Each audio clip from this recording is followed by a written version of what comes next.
Hi, I'm Elijah Shell from Georgia State Media, and I'm here with. Malcolm Shell. How you doing, Mr. Shell? I'm amazing. That's great. That's great. So you work in the school system? How long you been working in the school system? For 23 years now. Wow. All right. How have you seen the education system evolve over the years? Um, it evolved. Every 3 to 5 years, we have new systems, new educational systems designed to help the kids specialize in particularly reading or instructional methods and stuff like that. So that seems to change over 3 to 5 years. As far as with the students pretty much stay the same. The students reflect society, so whatever's going on in society, the good, the bad, the ugly, you know what I'm saying? Sometimes it's reflected in the kids. But for the most part, kids are kids, you know, so that's kind of what I noticed. How have you evolved over the years? Great question. Thank you.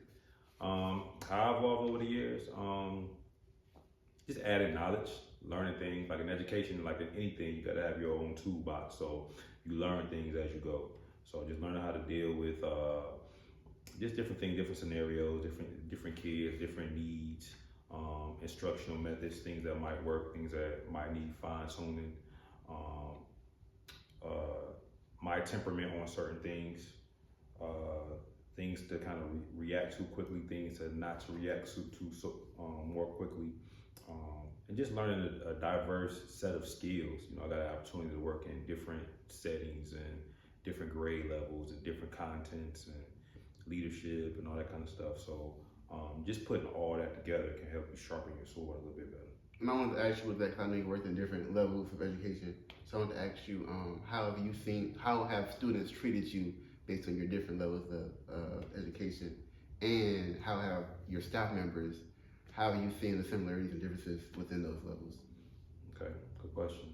As far as the students don't really know what levels you worked on, you know what I'm saying? Because you got to think about it like, okay, if I'm teaching 8th grade, this is an 8th grader's first time ever in 8th grade. So they don't know nothing unless, you know, you have some of those insightful students. Like I have a student right now, she asks me great questions. And she asked me about my past, and she asked me about, you know, my family life. She asked me about a lot of good stuff, but some good questions.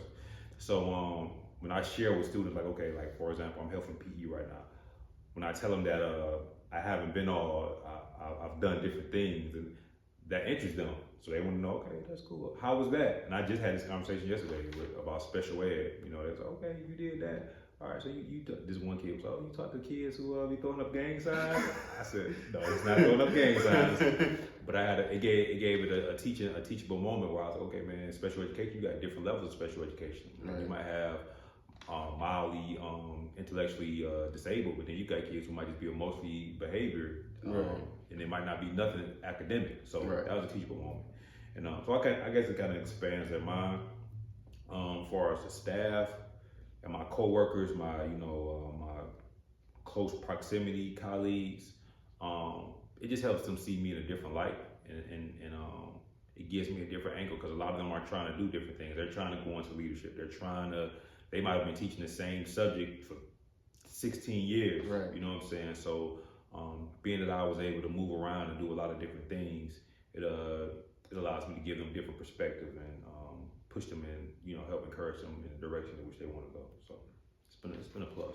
That's good. So you would say that it's made you more adaptable in both staff and the students. Exactly, because with me, I worked at different schools, so in different areas. Different schools, different areas, different demographics. From different demographics, from low income, impoverished, to middle income, to affluent. And you got to know I've been blessed with learning how to speak just different languages and speak to different audiences. So it's made me very diverse and fluent in different things, and you can go anywhere. Yeah, I believe so, and I feel like it shows me that at the end of the day, I just keep the main thing. So I worked at probably around 18 different institutions out of like 23 years. So like about 18. So it just shows me that as long as you keep the main thing, you love people, you respect people, you know what you know, and you try to execute that the best way you can.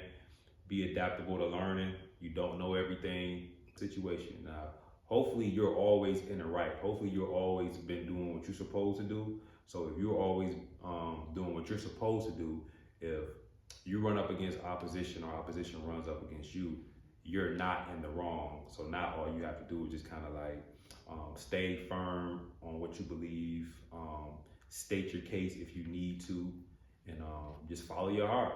Sometimes, you know, dealing with certain kind of workplace drama, it shows you two things. It shows you that one, your time might be up at that particular place, or two,